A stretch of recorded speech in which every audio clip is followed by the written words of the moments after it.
In order that all sentient beings may attain Buddhahood, from my heart I take refuge in the three jewels. In order that all sentient beings might attain Buddhahood, from my heart I take refuge in the three jewels. In order that all sentient beings may attain Buddhahood, from my heart I take refuge in the three jewels. Whatever the virtues of the many fields of knowledge, all are steps on the path of omniscience. May these arise in the clear mirror of intellect. Om Manjushri, please accomplish this.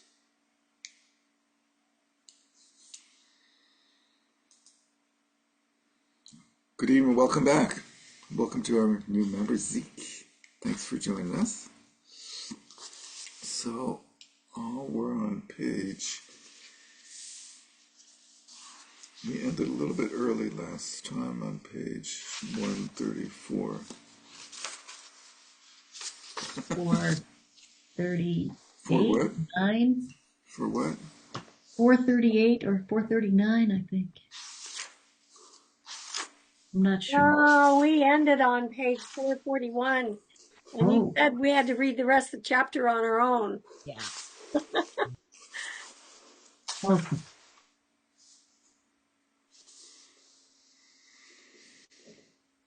Well, because it was about time.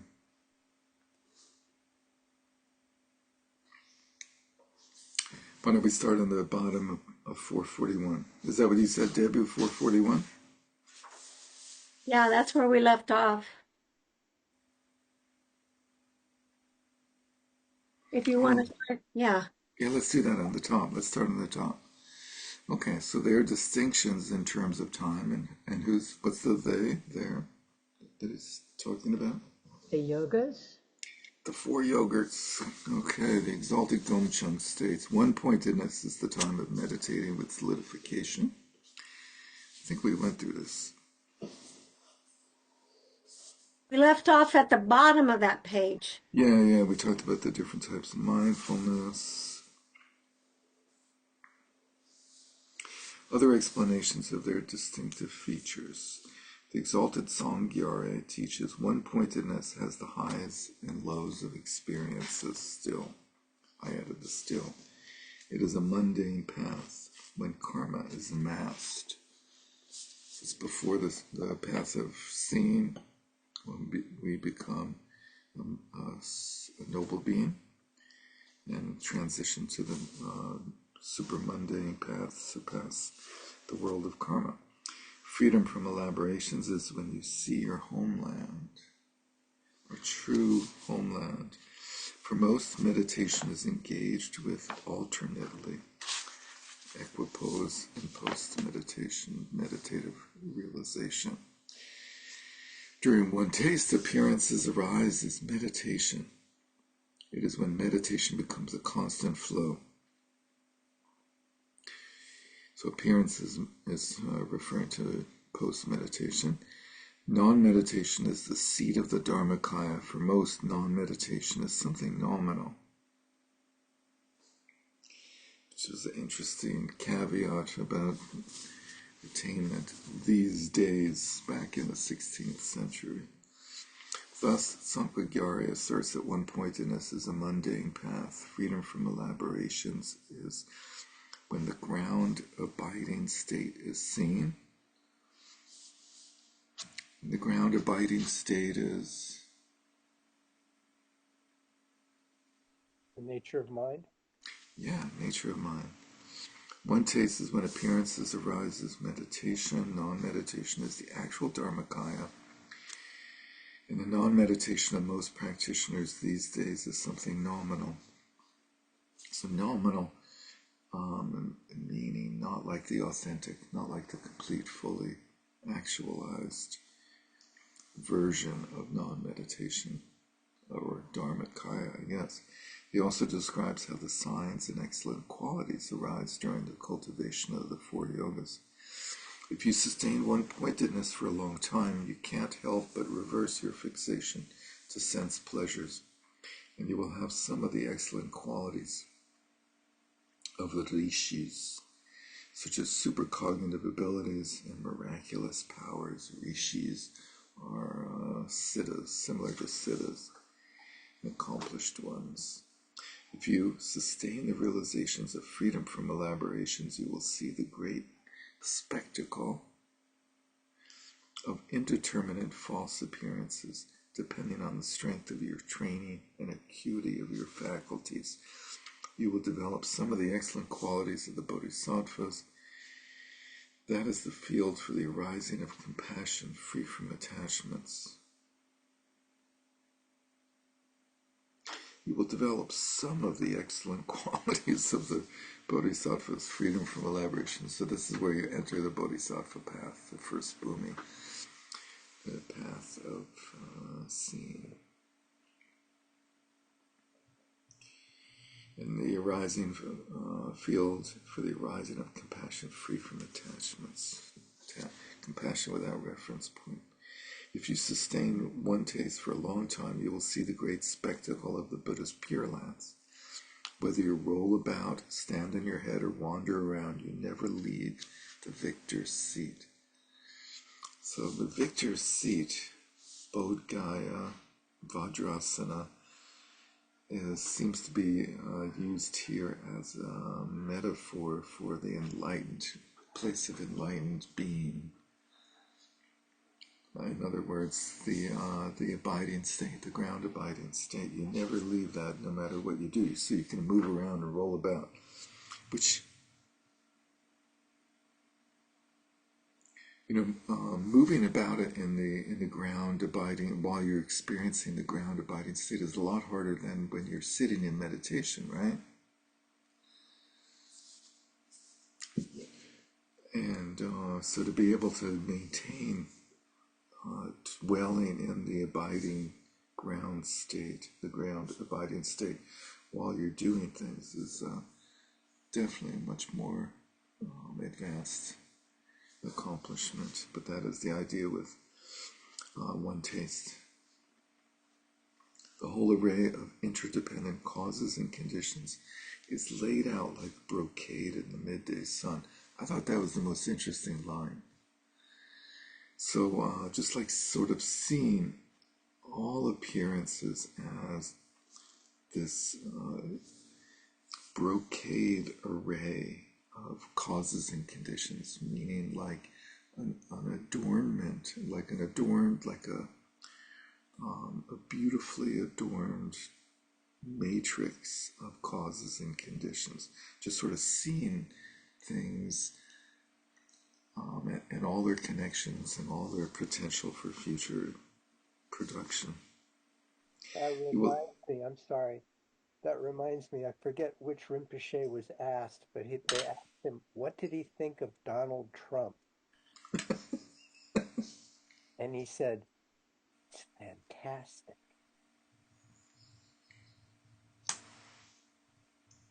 That was it? That was it. Punlap Rinpoche? No, it wasn't Punlap, but I think Punlap told the story. Fantastic. And it's fantastic. So it's like he saw this array of karma. Yeah, it's coming to fruition. It's just like so apparent. Like all these years this has been developing, right?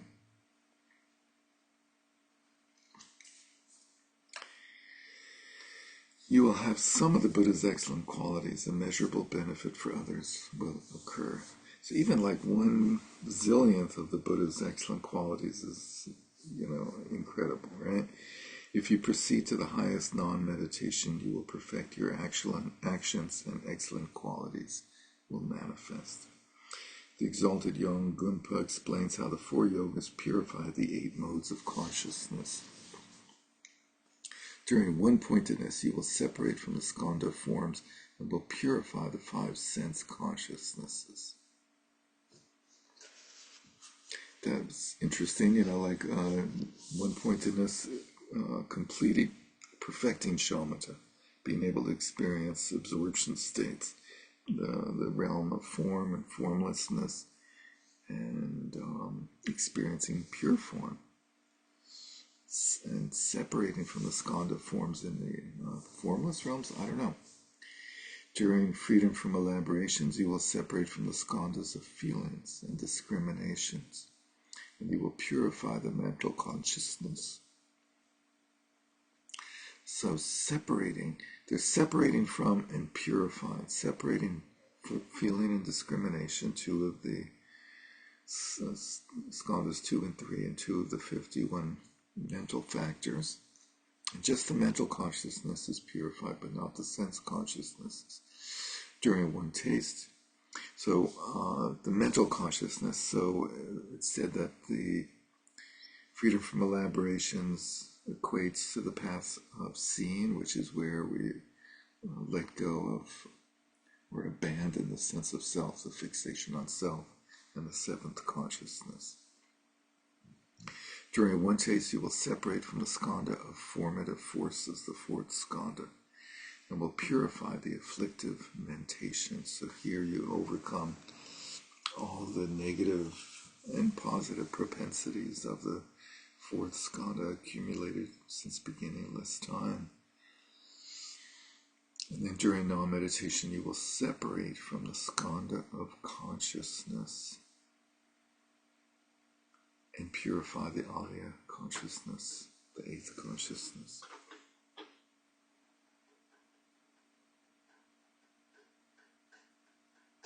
Interesting difference between separate and purify. He delineates the differences between the experiences and realizations of the four yogas. The experiences and realizations of one-pointedness are stained. It's still a mundane path, time of mundane experience. Freedom from elaborations differentiates between experiences and realizations. Using the scheme introduced earlier and sort of throughout the book, experience precedes realization, right? But at least you're starting to have realizations at this point. One taste unifies experience and realization, so they come together. Non-meditation is a constant flow of just realization. He describes the way causes and results manifest for the four yogas. During one-pointedness, there are solidified causes and results, like for the rest of us. During freedom from elaborations, there are illusion-like causes and results.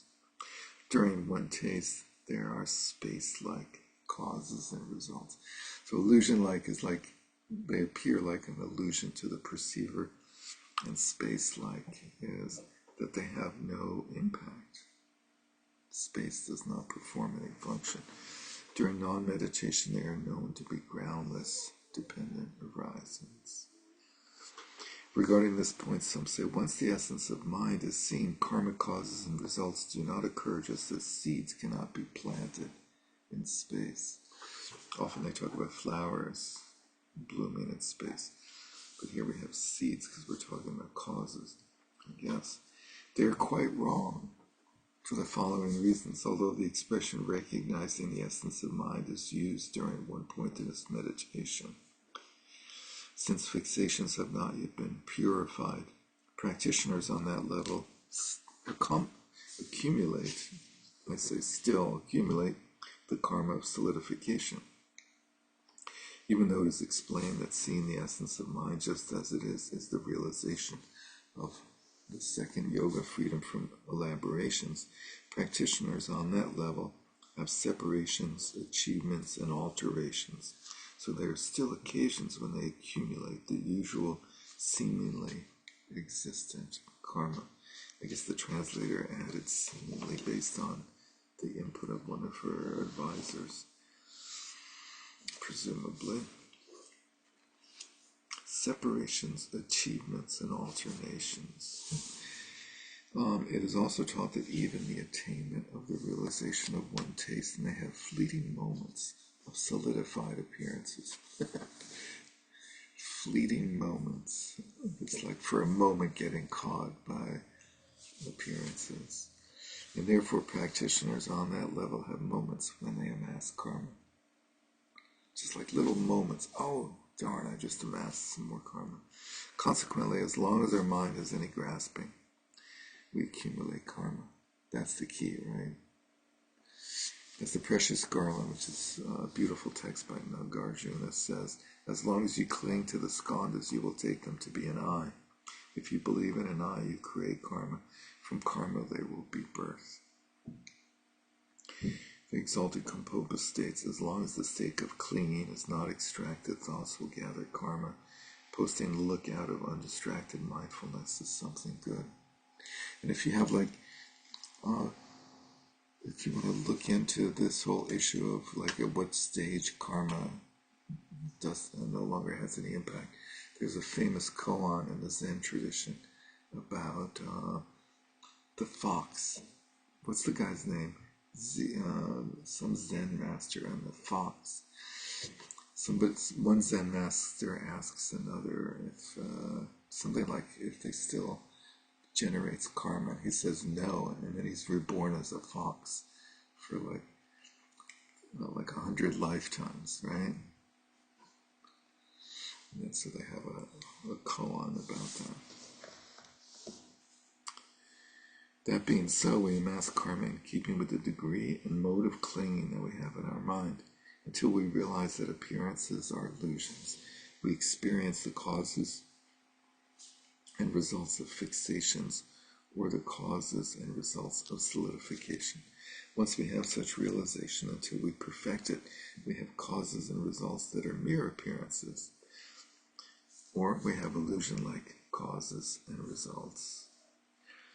So beforehand, once we realize that appearances are illusions, we experience cause and result of fixations, or the causes and results of solidification. But once we have realization, until we have perfected, we have causes and results that are mere appearances of causes that are mere appearances, or we have illusion-like causes and results. As the exalted Gampopa teaches, the dividing line between the presence or absence of causes and results is as follows. As long as you haven't realized Dharmata, and that appearances are illusion-like, you will have the causes and results of fixations. Even when you realize the truth of Dharmata, and that appearances are illusion-like, as long as you haven't perfected your familiarization with these realizations. And familiarization is the name of the fourth of the 5 paths, the path of familiarization, which means like blending together appearance and emptiness, basically. You will have causes and results that are mere appearances. To sum this up, until you realize the Dharmakaya, you will have causes and results. Once you realize the Dharmakaya, there will not even be the words causes and results. There are no words, I guess, once you realize Dharmakaya. Some may think about this and say, once emptiness is realized, one is a noble being, and it isn't logical that noble beings can newly amass karma, since it is said, noble ones abandon the sufferings of sickness, aging, and death. They are confused about the distinctions between abandoning suffering and having abandoned it. Like in the process of abandoning it as it is experienced and having completely abandoned it. When we have become accustomed to emptiness, our coarse reification is destroyed, and we do not accumulate the karma of solidification. However, as long as we have not cleared away our latent tendencies, we will still amass subtle karma that is illusion-like. Shantideva's entrance to the Bodhisattva's way of life states, by familiarizing yourself with the latent tendencies of emptiness, you will abandon the latent tendencies for existence. By familiarizing yourself with nothing exists at all, that too will eventually be abandoned, abandoning the antidote. It also, or liberating the antidote. It also says, those who conjure up an illusory woman may experience desire for her. Those conjurers have not abandoned their latent tendencies of mental afflictions towards knowable objects. Thus, when they see that illusory woman, their latent tendencies for emptiness are weak. Their latent tendencies for emptiness are weak. That's an odd statement. I guess their realization of emptiness is weak. That completes the explanation of the way realization develops through those four yogas and the common exposition of the four yogas. Now we go into the four yogas in detail, the explanation of the divisions of the four yogas, beginning with how the four yogas are divided. The presentation of the four yogas as 12 levels by dividing each yoga into 3 does not appear in the present-day collected works of the exalted Tapu, i.e. Gampopa. However, it is clear in the records of his instructions. His oral instructions to the exalted Gomshon divides each of the four yogas into highest, intermediate, and lowest. And the exalted Pakmadrupa, divided each of the yogas into lesser, intermediate, and greater. This presentation continued and figures prominently in the teachings of the exalted Sampagyari and his lineage of disciples. The exalted Rongjung Dorje's lineage disciples, and particularly the exalted Kacho Wangpo, which was one of the Shamar Rinpoches, present the 12 yogas and also divide them into 24 by distinguishing between experiences and realizations of 12 of each. Thus nowadays, these explanations are well known in this precious practice lineage. It is wonderful how applicable they are to the gradations and classifications of experiences and realizations that occur during our spiritual practice. Since the exalted Pakmadrupa's way of classifying the 12 yogas is the most famous, I will present that approach. During lesser one-pointedness, we see the essence of the mind's bliss and clarity. Those are the two key characteristics of mind. During the intermediate level, we attain mastery of that samadhi, that presumably meaning seeing the essence of mind's bliss and clarity. During the greater level, those experiences become a continuous flow. It doesn't say whether it's during meditation or not, but a continuous flow of bliss and clarity. I guess that rules me out for now, but not giving up. During lesser freedom from elaborations, we realize our mind is unborn. During the intermediate level, we realize that it is free from a root. It's funny how those two are different. Unborn and free from a root, right? It's like unborn, so it was never born, and there was never any place that it should have been born from. During the greater level, we cut through all misinterpretations about everything, internal and external, because we don't have any interpretations anymore. During lesser one tastes, samsara and nirvana blend as one. That's a nice period, part of the path phase. During the intermediate level, the roots of percepts and perceivers is severed. Dualistic experience is severed. During the greater level, all phenomena are pacified in the state of equality.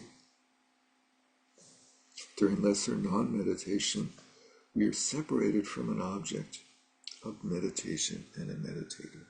We no longer have that setup, that dualistic setup. During the intermediate level, we reach the level of spontaneous existence. Spontaneous existence.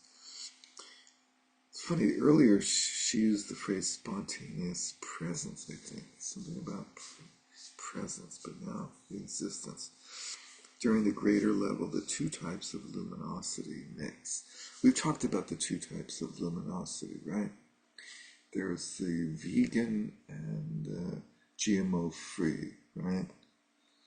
So those two mix together and you have a very pure luminosity, right? What are the two types of luminosity? Anyone? Just briefly. Good and bad. Big and small. Anyone? It was Mother's Day recently. That's a hint. The mother light and the child light. Thank you very much. Yeah. Child luminosity and the mother luminosity. or the ground. Mother is also called the ground luminosity, and then the other is often called the path luminosity. Cynthia. Just a couple of questions or comments. One is on the between the third and fourth. In the third, where it says the root of percepts and perceivers is severed, and in the fourth, it says we're separated from meditation and a meditator. So I'm curious if you have any thoughts on how those are distinct and different. Like, what is the root? Yeah, they both seem like non-duality, experiencing or realizing, embodying non-duality. So the only thing I was thinking is that percepts and perceiver is a sort of perceptual level of experience, which is like consciousness level, and object of meditation, the meditator is like an activity level, so maybe like a more like a formation skanda level, going back to that other presentation of going through various skandhas at different times. So practically speaking, the fourth level, the difference being object of meditation and a meditator, that might be also referring to the off the cushion experience. I would think so, yeah. It's funny, yeah. I thought about that too. It's like, so why do they use the framework of meditation? Why not just say like subject and object or something? But Yeah, that's why it didn't seem to make sense in that. I mean, that it didn't point to that in my mind. yeah. And then the other thing was in terms of the spontaneous existence. Is that kind of like when we were talking about this quality of sort of beyond interdependence and the idea of just kind of like spontaneous arising without even conceiving of cause? I think we talked about that some previous week, maybe. We did encounter this spontaneity thing, and generally it means acting or experiencing without preconception, without thinking about like what's going to happen, without thinking things through. So no Okay, that's in terms of our own premeditation. activity. Yeah, Yeah, I was thinking it was just kind of like a general view of like how all of reality arises, not just, I mean, yeah, okay. So I was just wondering if it was had this. that's interesting. Yeah, I thought of it as one experiences, but I see where you're going. I like that of like experiencing all of reality as having that same quality of just being spontaneous. Of like, you've severed the root or whatever, so it's like things are happening without any. They're unborn. It's Yeah, similar to yeah, saying unborn. truly understanding it as unborn. Maybe I got this from a different reading. I thought we had talked about it, but maybe this is also coming maybe from a different reading I did that was definitely talking about this. Maybe it was a Trolloc one. I don't know. But anyway, this notion of the unborn, spontaneous arising of everything. Well, it's in the pointing outs, right? Spontaneously present, and then spontaneous presence is self-liberated. Right. So we might have talked about it there. Yeah, I thought we did. But anyway, it's just this kind of really ultimate view Yeah, or non-view yeah, or whatever you want to call it. So another way of saying it's all uncontrived. Absolutely, for sure. yeah. So there's no conceptual, planning or Right. Well, it's not even a question of plan. It's just like we have this idea, like, we talk about emptiness, we talk about interdependence, the idea of, just arising based on causes and conditions. But this is kind of like way beyond thinking about it as causes and conditions. It's just like, I like to say shit happens, It's just like, it's just, suchness in action. yeah, right. Just exactly. So it's really, anyway, that was my thought. And that maybe it's pointing to that.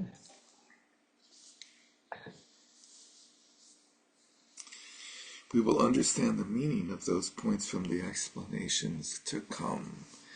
The sequence of 12 yogas is not something definite like the rungs of a ladder. For example, even when we have not perfected the experiences and realizations of greater one-pointedness, either lesser or intermediate freedom from elaborations may develop. That's interesting. They're not completely sequential. There's some overlapping. Either lesser or intermediate freedom from elaborations. Let's see. Okay. While not having perfected the experiences and realizations of greater freedom from elaborations, lesser or intermediate one taste may arise. Similarly, not having perfected the experiences and realizations of greater one taste, lesser or intermediate non-meditation may develop. Thus, it is not clear that what develops will always follow the sequences described in the commentaries. So all the pages include previews. All this, that's right. You gain at the highest of that yoga, you gain little previews of the next coming season's attractions. Thus, it is not clear that what develops will always follow the sequences described in the commentaries. Most descriptions of the way experiences and realizations develop are provided by the earlier masters of the practice tradition who adhered to solitude and roused the experience of planting the victory banner of practice. Teachings given from the perspective of the gradual type of individuals are not necessarily relevant for those who are the instantaneous or bypassing types. Bypassing type. What kind of bypassing we're talking about?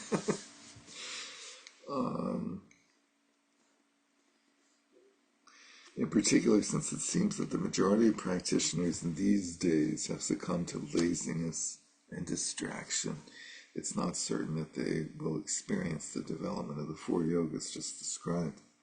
Nevertheless, even today, those with great natural intelligence who have received the blessings of their gurus can give rise to the essence of true realization, since it is important for us to be able to assess the level of our spiritual practice. I will provide explanations based on the teachings of the earlier masters of the practice tradition.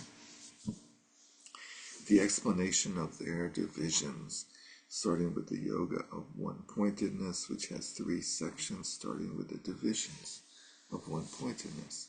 The meaning of one-pointedness. This yoga is called one-pointedness because it is when undistracted mindfulness of the abiding state of mind is one-pointed, or because it is when there is the one-pointed awareness in which stillness and movements are mixed. The one-pointed awareness in which stillness and movements are mixed, as opposed to when they're separate, I guess. But it's an interesting statement. If we wonder, doesn't that contradict the explanation that the abiding state is realized during freedom from elaborations?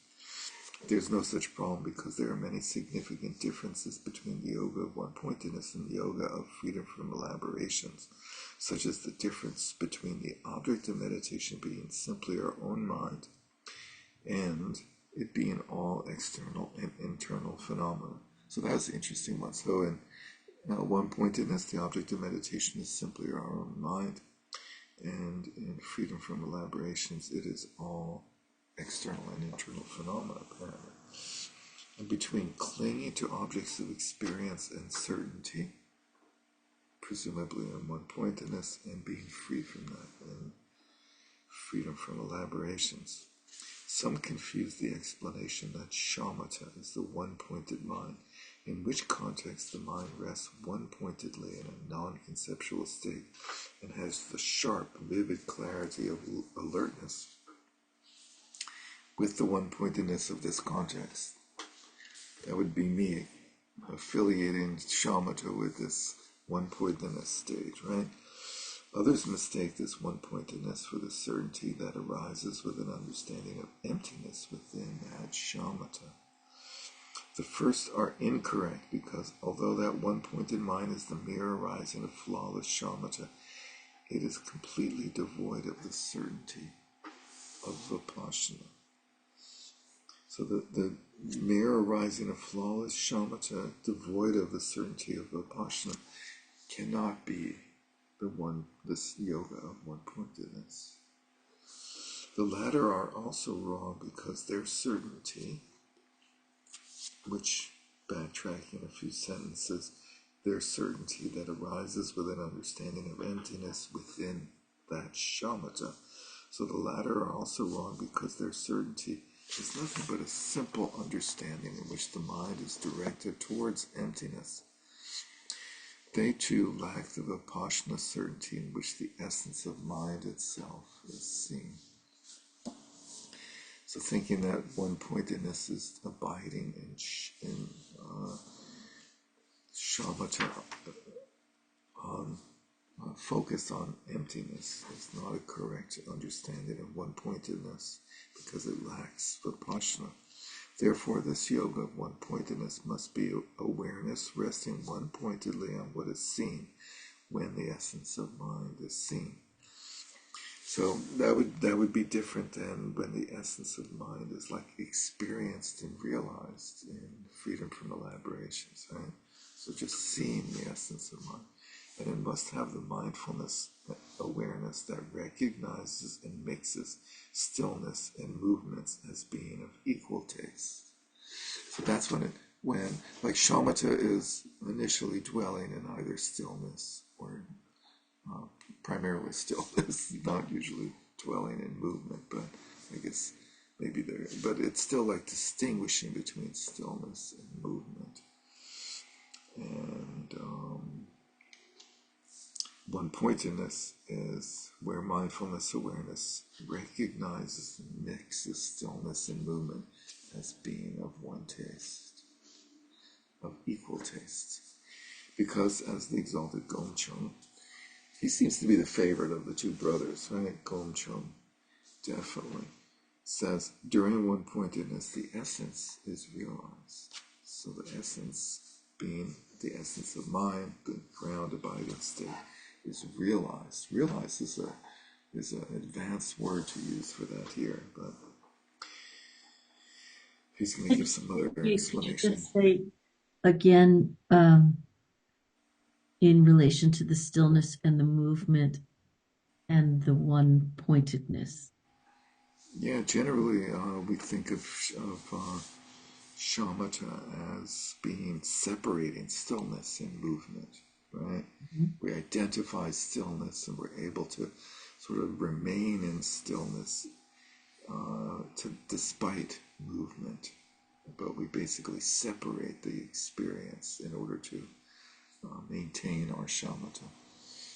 And here he's saying that in genuine one-pointedness, we've gotten to the point where stillness and movement are experienced as equal. Like we're able to maintain our shamatha both in stillness and in movement, which is an interesting idea, maintaining shamatha in movement. Well, that's sort of like what gives you the ability in post-meditation then. Yeah, to remain mindful and aware, mindfulness awareness. It's nice that she's using that contraction. I guess the author must be. The exalted Yom Gonpa explains the way to cultivate one-pointedness. The mind's movements as thoughts are the door to its abiding state. That's a big turnaround, huh? Normally they're the problem, right? Recognition of mind itself is the key point of practice.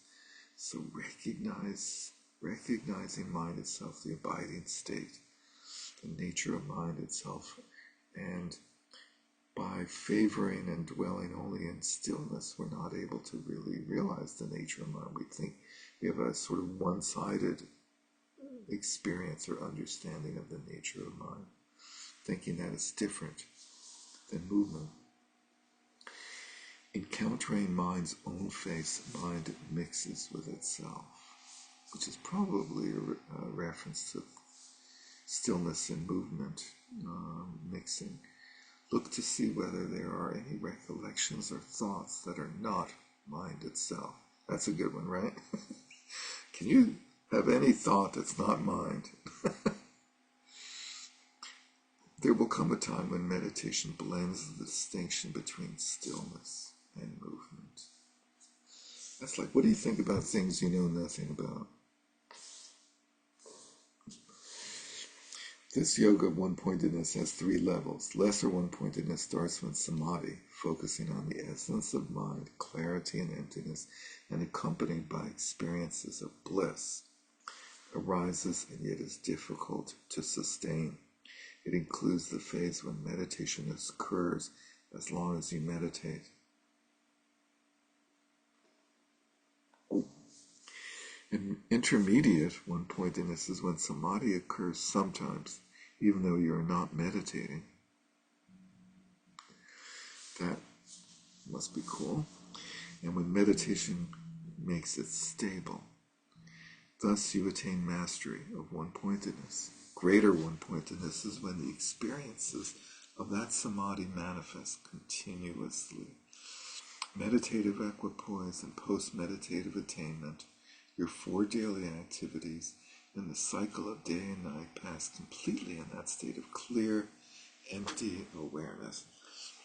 That's a very clear way of delineating actual accomplishment of one-pointedness, is being in samadhi 24/7, even while you're in deep sleep, right? What are the 4 daily activities? Brushing your teeth. Email, texting, phone calls, TV. TV, Was it walking, standing? sitting and lying down. Was it sleeping, eating, and Those are the 4 positions. I think the activities are eating, sleeping, and walking? eating, sleeping, Sitting? excreting, Oh, and eating, sleeping, excreting. And what would be the 4th one? I can't remember. It must be in the Maybe glossary. practice. Yeah, right, maybe. Should fit that in there somewhere, right? Okay. Well, Pema used to, I heard was said when you're on retreat, just 4 things: eat, sleep, sit, rest. What's So, the difference between sleep wait, and rest? wait, That's wait, dead. eat. It's in the glossary. Yeah, what does it say, Debbie? Thank you. Walking, Walk. we missed that. Standing, 4 daily activities. I think, Rob, did you have it? Walking, standing, sitting, and sleeping. Oh, then it goes, or eating, sitting, moving, and sleeping. Moving. So you got a choice of 8. Wait, say it again. Eating. The second 4 are eating, sitting, moving, and sleeping. Excreting isn't in there. Well, that counts within moving. Okay, I think the last Everything other than 4 is it, what basically Pema. moving covers everything else that's not covered by the other 3. The exalted Sanghagyari determines whether the realizations of each of the 4 yogas have been perfected or not by considering 6 pairs of criteria, 12 specific points, whether the essence has been seen or not. Did you see that essence today? Holy shit, was that intense? Whether mastery has been achieved or not, whether thoughts arise as meditation or not, whether excellent qualities have developed or not, whether there is proficiency with the conventional or not, whether the seeds for the rupakayas have been planted or not. This springtime, this is the time to plant those seeds, by the way, for the rupakaya. Get out there, get busy. Get your hands dirty. Since those are excellent criteria and very applicable, I will use them here in this context. They are as follows. The essence of mind is emptiness. Since it does not exist as anything at all, its manifestations are clarity because they are unimpeded. He just sort of contracted nature and when you have 3 aspects of mind, nature is clarity, and then activity is, or manifestation is unimpeded. But anyway, that's seen when the essence of mind has been seen. So essence is sort of shorthand for the whole thing. when that very mind, which is the inseparability of clarity and emptiness, like the center of space, is, itself aware of itself, and the certainty confident about that arises, you have seen the essence of one-pointedness. Has everybody seen the essence of their mind? Anyone, like, raise your hand? The essence of your mind? There's not a lot of certainty, right? Come on, certainty.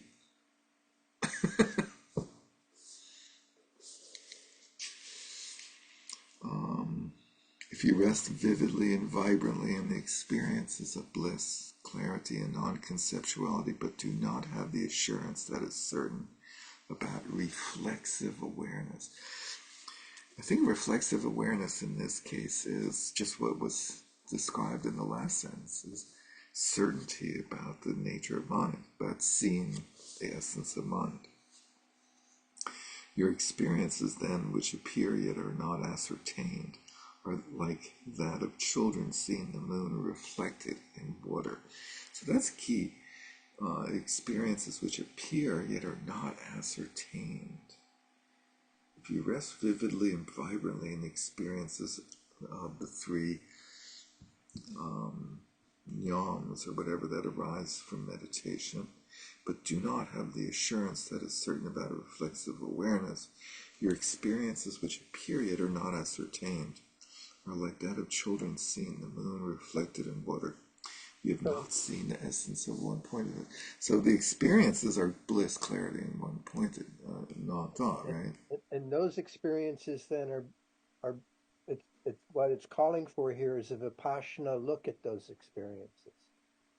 Yes, seeing the essence of mind is definitely a Vipassana experience, and having certainty about them. When samadhi of bliss, clarity, or non-conceptuality with reflexive awareness and certainty. So that's an interesting phrase, indicating that you can have samadhi of bliss, clarity, or non-conceptuality without reflexive awareness and certainty.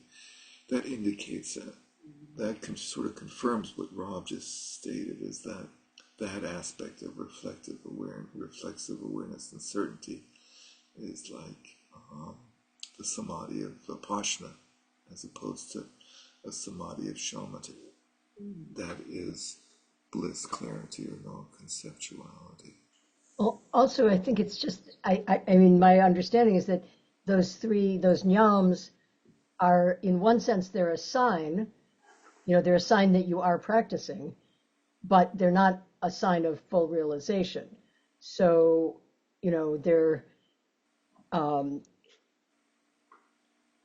they have to be combined with that understanding of the essence of mind to be true realization. Otherwise, they're just like signposts, which is why I think they talked about the moon reflecting in water. It's kind of an indication that there's a moon somewhere, but you haven't really experienced it yet.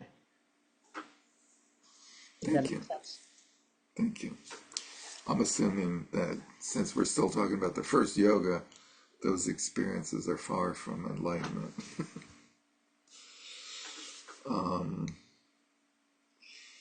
With samadhi, when samadhi, bliss, clarity, or non-conceptuality, along with reflexive awareness and certainty, continues throughout the day and night, you have achieved mastery of one-pointedness. We saw this earlier. If that only happens sporadically, you have not achieved mastery of it.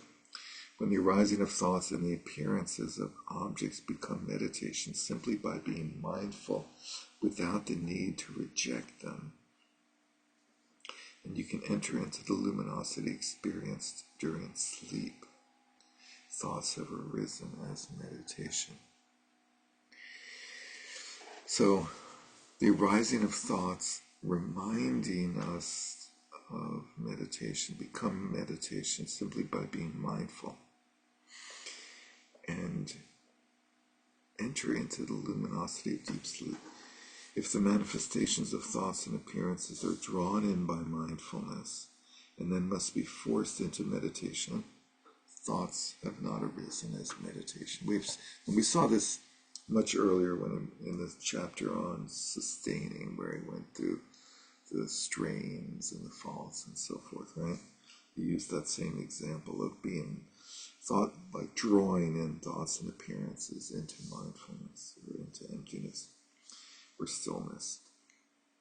When your mind is turned away from the 8 worldly values, insects and microorganisms no longer inhabit your body, externally or internally, and you're able to demonstrate various kinds of miraculous powers, such as supercognitive abilities, totalities. The totalities are the 4 formless absorptions, I believe, and overpowerings. What are the overpowerings? Not sure. Is that in the glossary, Sue? I Overpowering. was just trying to kind of like summarize each of these points. So we're talking about the samadhi without vipassana and then the samadhi with vipassana. But what was 3?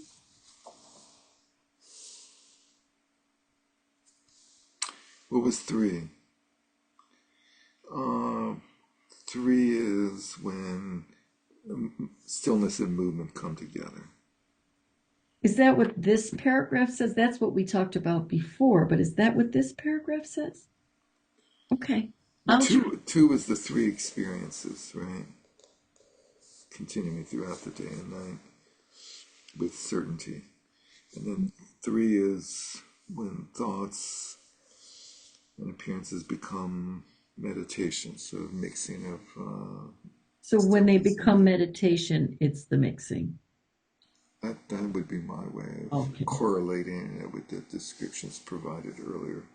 Yeah, that sounds like off the cushion here. Yeah. Since you don't have thoughts and appearances on the cushion. You're not dealing with as many of them. That's for sure. I think what it's saying here is when your environment becomes part of your meditation, you're entering mastery of one-pointedness. Yes.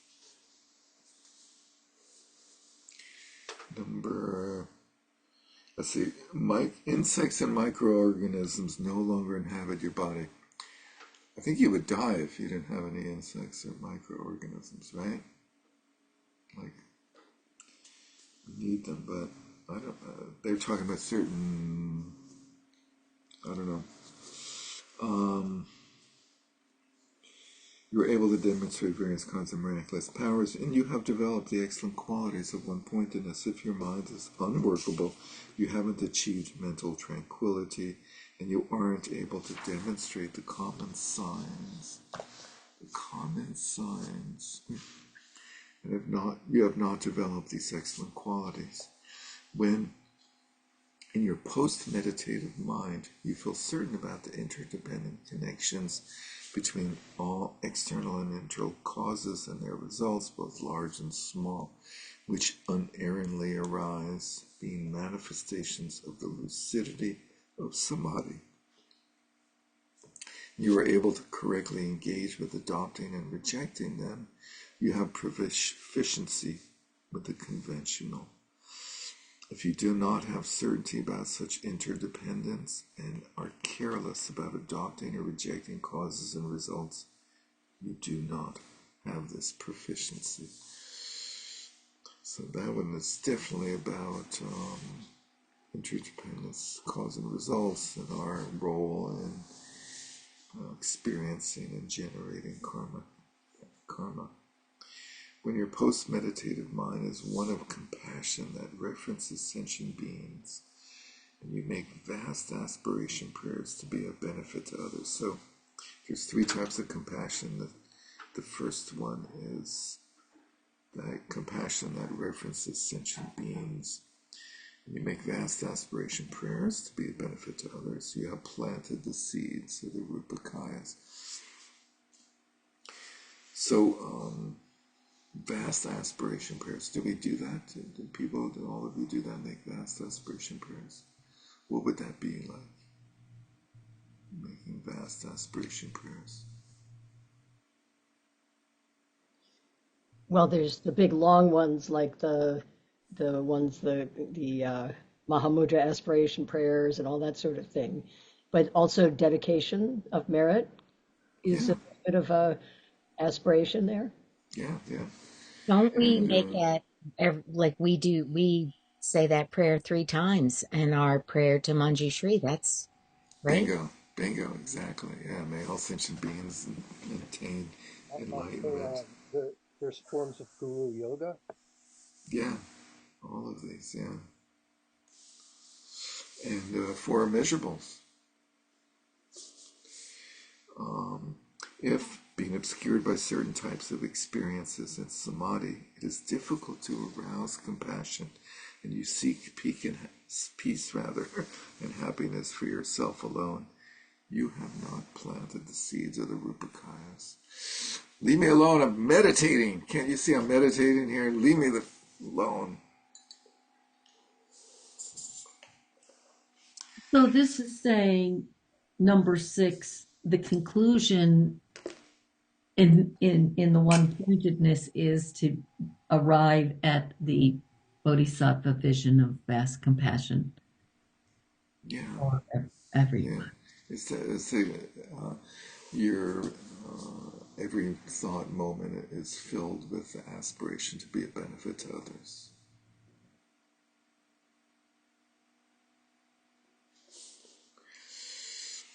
The way experiences arise during lesser one-pointedness, the meditative equipoise of mind's clarity and emptiness with experiences of bliss involves ascertainment and fixations. Those are two karma perpetuating activities, right? That is what is sustained. When thoughts and appearances arise within those experiences, for the most part, they do not become established and are free in being self-dissolving and self-liberating. Self-dissolving. You have the certainty that thinks this is meditation. Sometimes thoughts are not liberated. Most post-meditative appearances include experiences of joy and delight and manifest as solid. When your post-meditative mental states are embraced by mindfulness and include experiences of clarity and emptiness, you label them thinking, those are empty. These are empty. These are appearances of mind. You still need to label things like that. Then it's not a spontaneous experience. But it's better than not being mindful of that, right? That's a huge intermediary step. Your dreams may be somewhat more clear and lucid, but otherwise they are not very different from your previous dreams. Some have many different kinds of dreams and less identification of them. Some have many different kinds of dreams.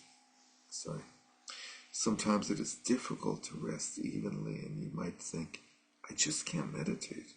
Other times you think, my meditation is excellent. Things vary, right? Thus your spiritual practice can fluctuate greatly. You should arouse devotion for your gurus, pure perception towards your fellow practitioners, that means us, and compassion for sentient beings. So this is a rather relatable stage, right? This is what we all experience, I think. During intermediate one-pointedness, when you cultivate a samadhi of clarity and emptiness with experiences of bliss, it is a stable meditation. Sometimes even without meditating, samadhi comes easily. Within this experience, thoughts and appearances occur less than before. And whatever arises is self-liberating. Post-meditative appearances are vibrant, spacious appearances combined with experiences of empty clarity. Can't wait for that, right? Post-meditative appearances are vibrant, spacious appearances combined with experiences of empty clarity. Sometimes they manifest as solid. When your post-meditative mind is mindful, meditation comes easily. Meditative experiences may or may not arise in your dreams. Some may have fewer dreams. You feel enthusiastic about meditating. During greater one-pointedness, a samadhi of clarity and emptiness with experiences of bliss is uninterrupted. All thoughts dissolve into that state. All post-meditative appearances occur in that state. Most dreams take place in that state. You have certainty that fixates on what you perceive to be good, and you have many experiences of emptiness, such as mind being bliss emptiness and awareness emptiness, thoughts being clarity emptiness, and appearances being appearance emptiness. You also may have many experiences in which you think all phenomena are like dreams and illusions. You can develop some defiled, excellent qualities.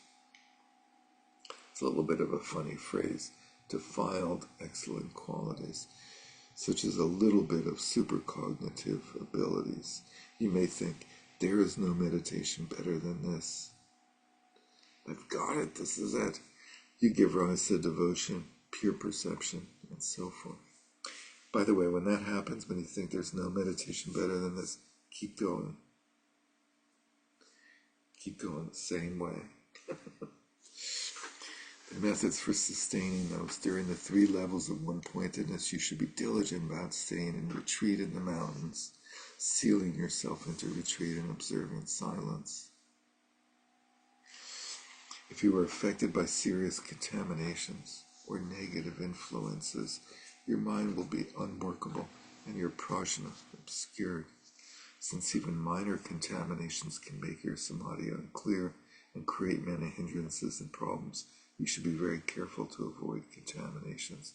It's like going on retreat and your mother calls you, right? You like flip out, you freak out, get really mad at her. If you are affected by contaminations, you must dispel them. With most instances of dullness and agitation, you can apply the methods for the removing. Sorry, I think there's too many thes there. I'm going to omit one of the thes. With most instances of dullness and agitation, you can apply the methods for removing the particular problem and should repeatedly look at its essence. If you feel a great deal of sluggishness, since that indicates a larger problem, you should do the following to clear it up. This is a good part. I like this part, sluggishness, right? Make appropriate confessions of negative actions. I'm working on that. Receive abhishekas from your gurus. That's an interesting encouragement, right? Receiving abhishekas. Trungpa Rinpoche didn't encourage us to go out and get lots of abhishekas, but traditionally that is what Tibetans do. It's like generates a whole karmic momentum. If you view it in a certain way or understand it in a certain way.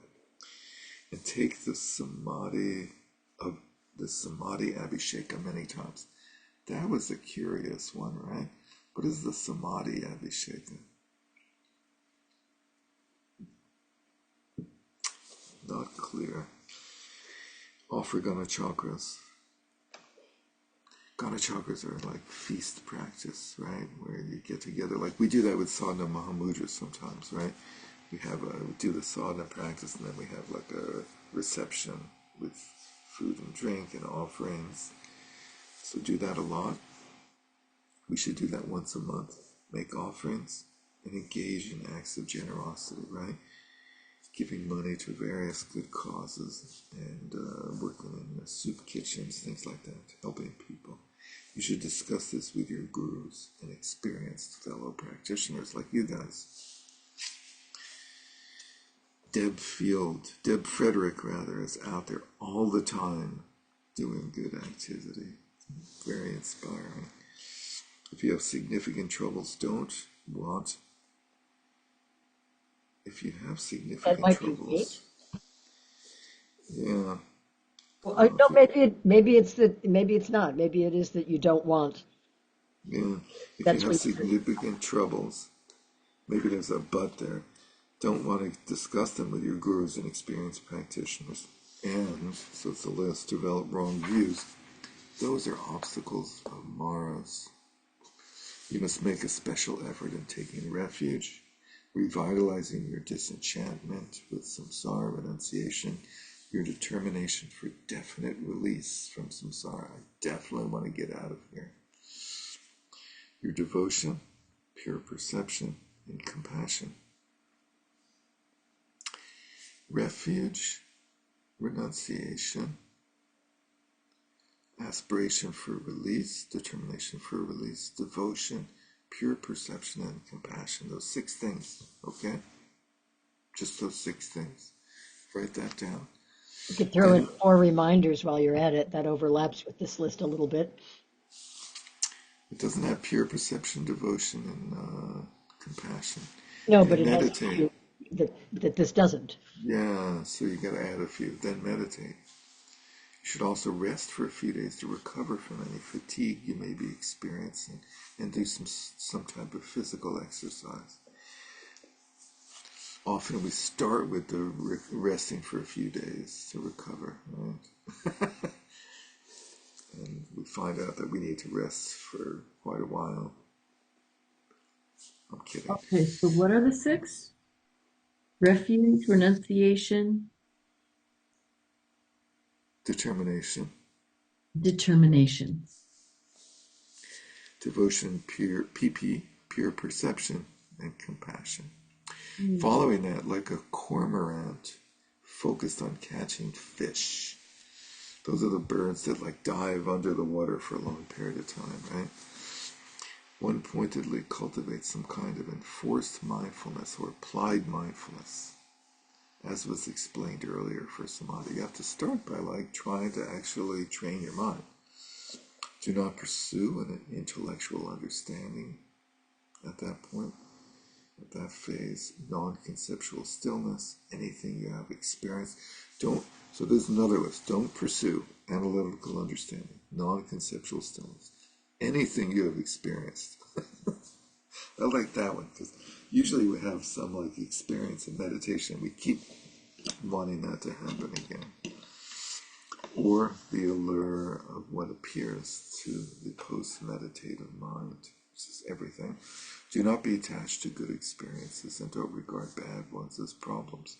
No matter what arises in your mind, sustain it without any clinging, which involves trying to block or encourage something.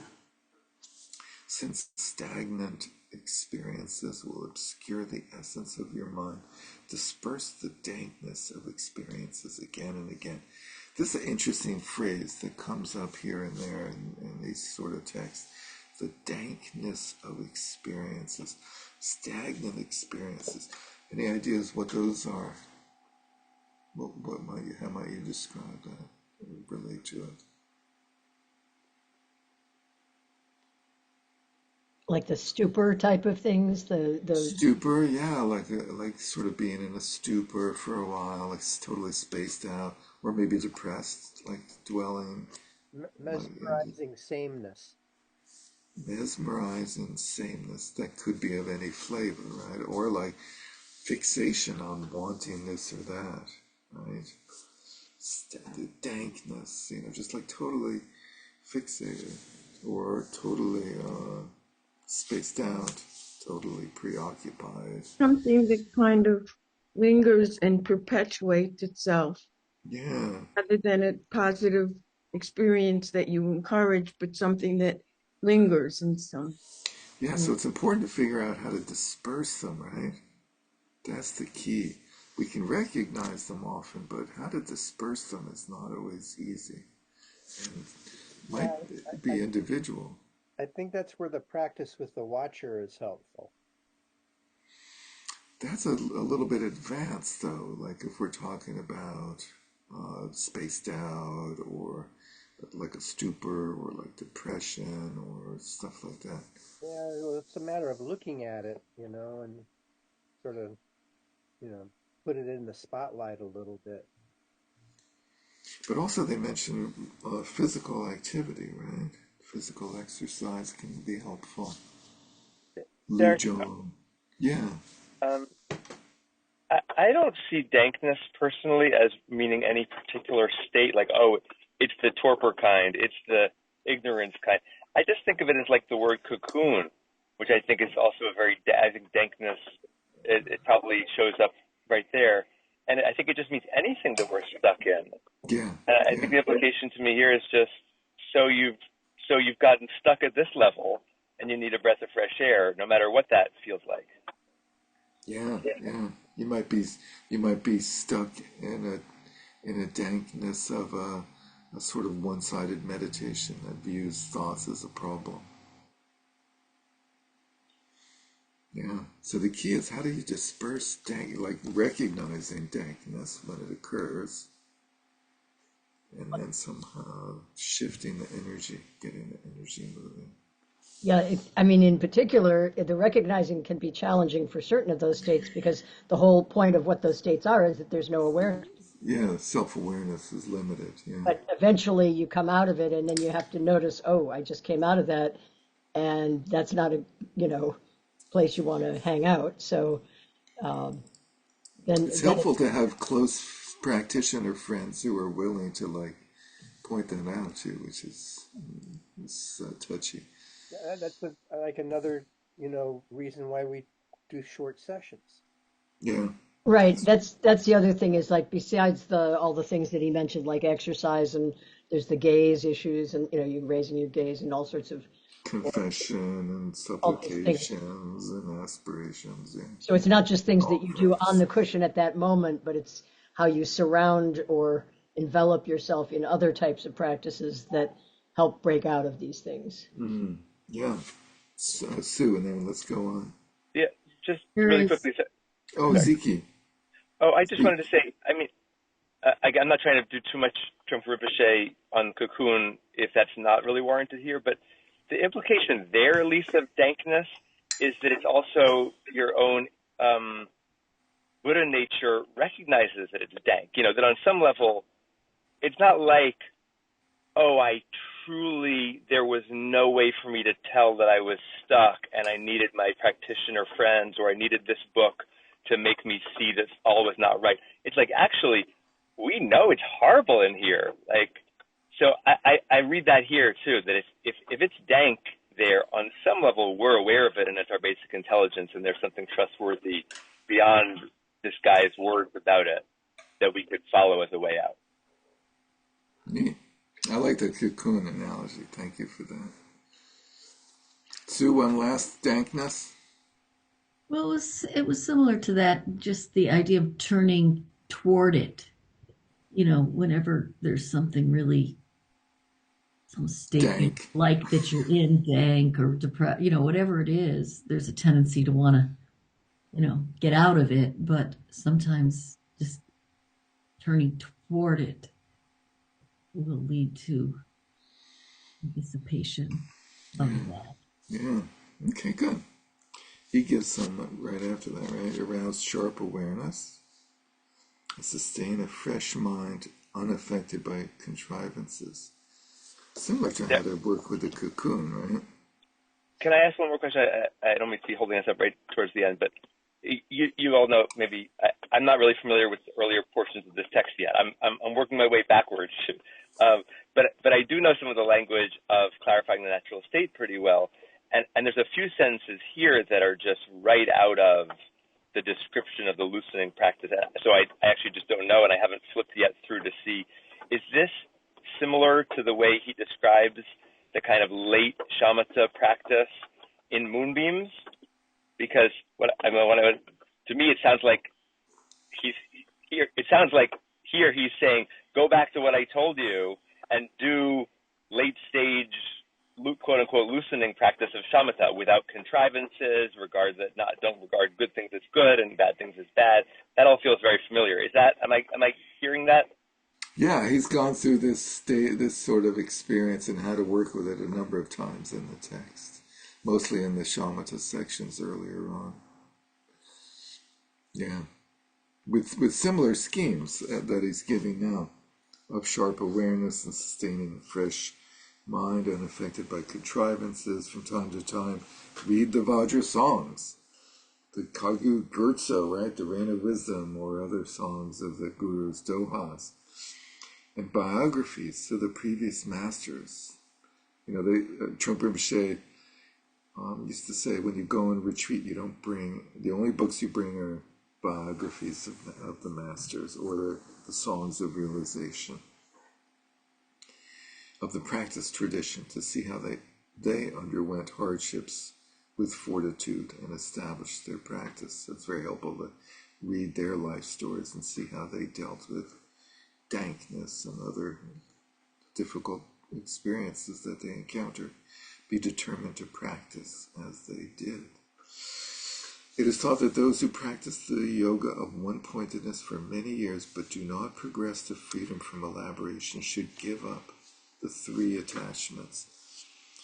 I don't know about you guys, but if any of you have been practicing for a few years and still haven't achieved freedom from elaborations, but this might be relevant.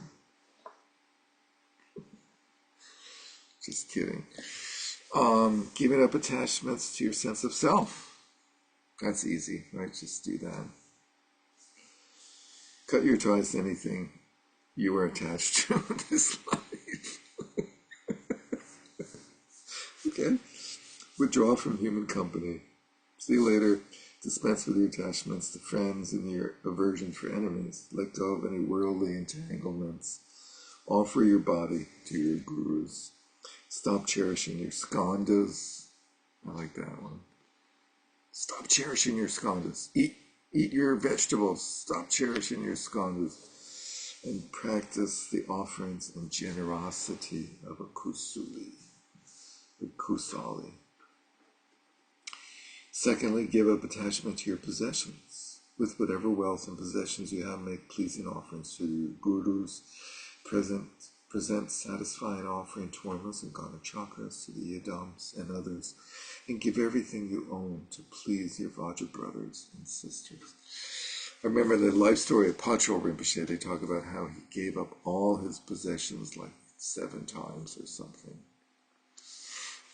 to the Sangha.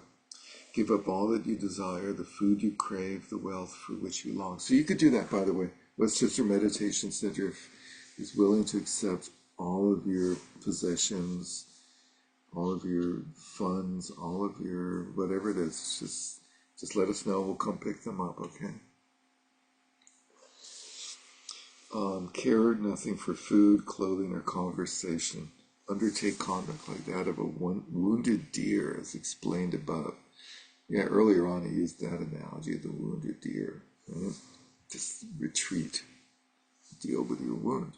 Leave behind places of distraction and where you experience attachment and aversion, such as your homeland. Yeah, like, don't go visit your parents.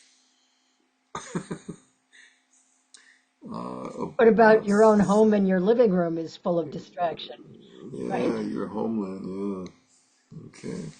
Well, we've already given that away, I'm assuming. Right? We've already given away our own home and all of our possessions. We're already in a cave anyway. Okay. Don't go visit your parents. Give up, say you can't come on Thanksgiving and Mother's Day and so forth. If you're unable to stand to give up anything, observe silence for just a few years.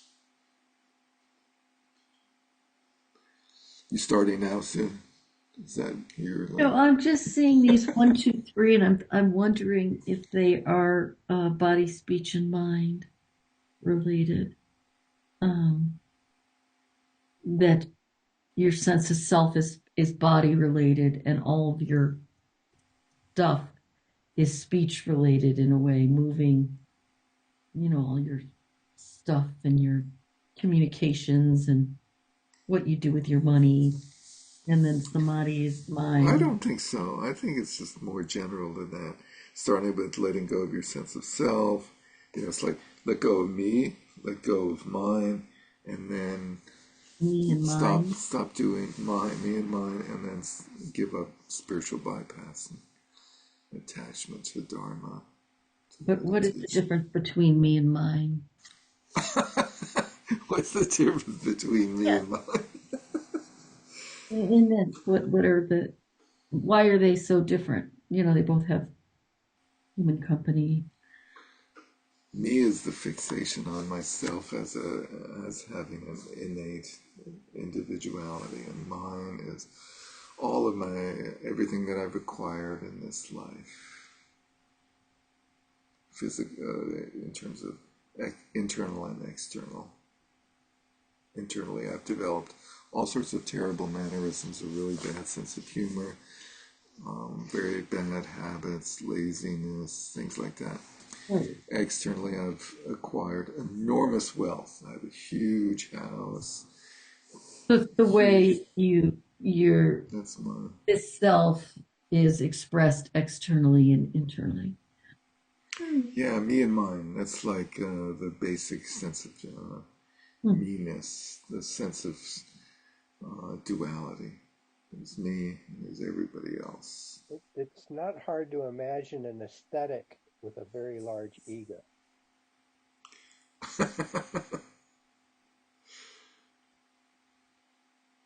I think we have many examples to draw from. Isn't there? I'm not sure if this is also what we're looking at, but isn't there a relationship here to the lords of materialism? Like these are the things where there's spiritual materialism here, and then there's what are the other one? Actual materialism. Possessions, yeah. Yeah, similar. The three lords of materialism, which is what Sue was getting at, body, speech, and mind. But I don't know that possessions relates to speech. But Mary Beth is going to help me out. Well, it just sort of struck me that, I mean, are they saying that it's actually possible that you could not give up attachments to self or possessions or to a samadhi and accomplish one-pointedness? Are they saying that's possible? That's a good question. What do people think? That's what the whole thing is set up as. If somehow you don't progress to freedom doing all these simple things that came before, like let's get serious here with giving up these attachments. Right, so Mary Beth said, can you actually achieve samadhi without doing that? And I think the author is saying, if you fail to achieve samadhi, then you have to revisit these things because you haven't done them. Yeah, Whereas earlier they didn't specifically say you need to give up all this stuff to achieve samadhi. and there's also like we went through a Implied, distinction between latent and and actual. overt.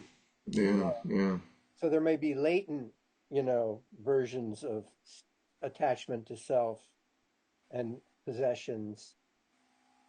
yeah. It's an interesting thing though, because it's very different than our householder yogi model that Trungpa Rinpoche espoused, and it's not very realistic for most of us. So how do we understand these recommendations? Often we say that like renunciation, uh, instead of externally renouncing all of these things, we internally renounce our attachment to them. And I think he's saying if you haven't succeeded in internally renouncing, then you got to do a little external renouncing too. But it certainly helps to go on retreat. That for sure helps. And to simplify your life, right? Possessions and so forth. Give up attachment to samadhi. Destroy all good experiences that you believe to be joyful and delightful, such as the experience of one-pointedness. Destroy that. What a neat phrase, destroy your meditation. We saw this when we went through this book, Royal Seal of Mahamudra. He uses that phrase, destroy your meditation. Rip it to shreds, stab it, wipe it out. What does that mean? Destroy all good experiences. I think it means like destroy your fixation on them, attachment, preoccupation with them. Huh? Conclude that in terms of the abiding state, whatever arises is neither good nor bad. Do not be distracted from and do not meditate upon the natural state of naked mind itself, which is free from experiences. It all comes down to one thing. The exalted Gampopa teaches when training, first cultivate vibrant mental clarity. I think we saw this before. There's a great scheme. First cultivate vibrant mental clarity. Really clear on what's happening in our mind. Become really clear about what's thought, what's memory, what's movement, what's stillness, what's the watcher, what's awareness, what's mindfulness. All of that stuff become really clear. And identify mental clarity, identify that state of knowingness. That is the nature of mind. Next, train in non-distraction. Usually we do it the other way around, right? We try to control our thoughts, and restrain our thoughts, and focus our mind. But start by identifying the quality of mind instead. But it's skillful advice. I think that is really a profound instruction.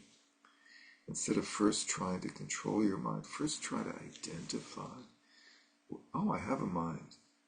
What is this mind that I'm trying to meditate with? Then train in never being distracted from the essence of that awareness. Constantly aware of the quality of mental being, the mind. When you become accustomed to that, confidence will arise within. The exalted Sampagara explains, once you get to one-pointedness, dismantle your experiences and meditate without meditating. That's a nice one. He's a little bit nicer than destroying. Dismantle. Just like, we don't need to like our medals and our awards above the mantelpiece for meditating. I did a daton, I did this, I did that. So don't turn your bliss into a thing. Yeah, all those experiences. So you don't have like a little chart on the wall like today, which was more bliss, clarity, or non-thought. Today was a mixture of during one-pointedness, experiences can be points of going astray when they are mistaken for realization. Practitioners of inferior intelligence and those who have spent only a short amount of time with their gurus may get stuck in the sweetness of experience. That's an interesting one. They spend their lives practicing superficially and don't recognize the essence of mind. Or if they do at first, they lose it. So it all comes back to recognizing the essence of mind. Gampopa saying, first cultivate vibrant mental clarity. Become clear what your mind is.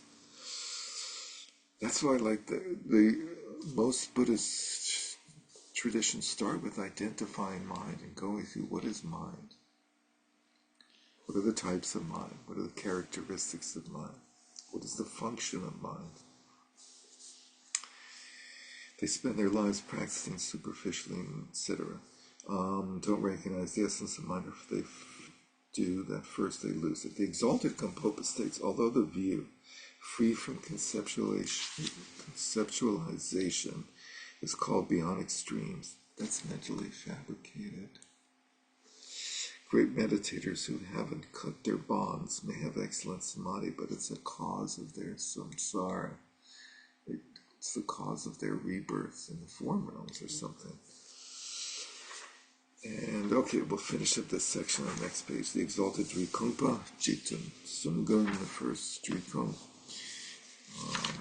declares, not modifying excellent experiences is a cause for birth in the higher states of the gods. That's interesting. It is also crucial not to cling or be attached to the naked abiding state of mind. So he didn't explain that. Not modifying excellent experience is a cause for birth in the higher states of the gods. So excellent experiences lead to the form realms. So you have to modify them in the ways described earlier in the text of not falling into this, not straying into the four absorptions and so forth. Right?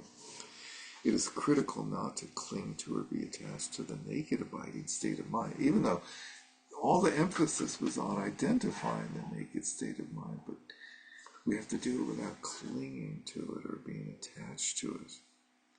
Because when we do that, it immediately is not the naked abiding state of mind, and it's a contrived experience that we have to destroy. Saraha says, if you have attachment, let go. Or if you have an attachment, let it go. As if you might have only one attachment. The exalted Gampopa says, great meditators who cling to dualities have experiences but miss the point. Practicing that way will gradually enhance your spiritual practice. At some point, the experiences of one-pointedness, along with any fixations, will be purified. Purifying the experiences of one-pointedness, right? So that they become without clinging, and thereby become realizations, I guess. And you will be liberated from the dualistic perception of regarding emptiness as the object and your mind as the perceiving subject, right? That's the general preoccupation of Mahayana meditation, is meditating on emptiness. There's a famous book of that title, right? Meditation on Emptiness by Jeffrey Hopkins. Amazing book, but it sets up that framework which you then have to let go of. Then the realizations of freedom from elaborations meditation will arise. Isn't there also a shorter book about that called The Progressive Stages? Of meditation on emptiness. And isn't there something coming up soon that you're going to be doing on that? Yes. You should all join for that course here Wednesday nights on Zoom. We're going through Progressive Stages of Meditation on Emptiness, that book. Kempo Rinpoche said you should go through that book 21 times in your lifetime. Has anyone done that yet? 21 times? Then you all need to come to this course and we'll do it again. Only 3. We should be thankful that he wrote such a nice, concise little book as compared with the one of Hopkins, which is more like... Yeah, indeed.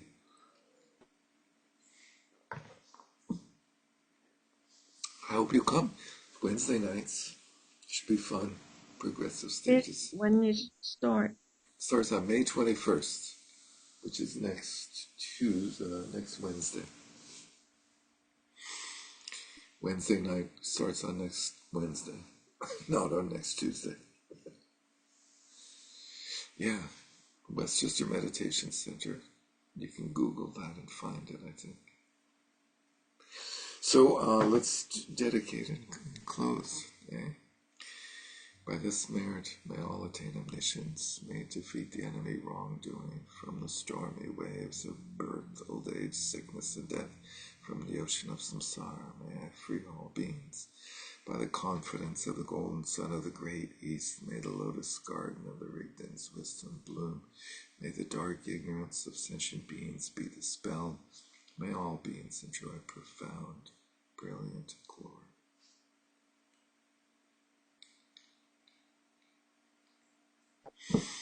Thank you for having me, everybody. Thanks for joining us, Zeke. Thank you, everyone, for joining us.